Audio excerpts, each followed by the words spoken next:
Panginoon. Ito po nitong mga nakaraang linggo, meron po na-viral po dun sa Facebook na yung mag-iina, tinatay po ng nanay.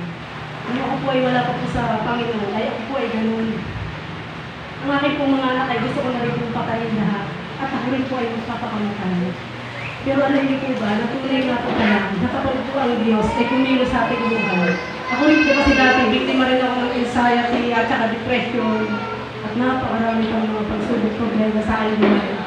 Kaya nga po nung nabasa ko yun, sabi ko grabe, ganun na ganun yung buhay ko noon. Nung pong sitwasyon na yun ay ako po yung naghahanda na ng mga kung ano man yung bagay na patalim.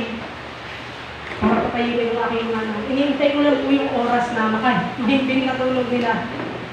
Pero alam niyo po ba nung time na yun, nagpipray na po ako sa Diyos na, kumbaga, kung yung gagawin ko na yun ay tama, anhin niya ako, kung hindi.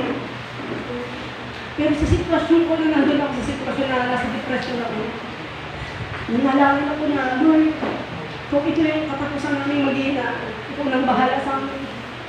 Mayroong mahinang bumulong sa isip ko na, huwag na huwag mong gagawin. At alam niyo po ba, yung sitwasyon na yun, nandun ako sa sitwasyon na yun, nandun ako nung sila, Sister Neng, sila Ate Lorraine, sa kahabagan ng Diyos, sila na po yung pinapadala ng Diyos unti-unti na para maghayag ng salita ng Diyos sa aming buhay. Nga, siyempre, dahil nga pumalatan naman ako sa Panginoon, hindi ko naunawaan. Para sa akin, ina-ignore ko yun, hindi yung mahalaga. Para sa akin, ang pinakamalaga ko nun ay pera. Pero kung nandito na po ako sa Diyos, alam niyo po ba talaga, yung pagbulay-bulayan ko, bakit ba tinakagahan ng tao ng pagsubok na Diyos? Binibigyan niyo po pala tayo ng pagsubok para makilala natin siya. At pag nakilala natin siya at pinaglaban sa lahat ng sitwasyon ng ating buhay, itataas niya tayo.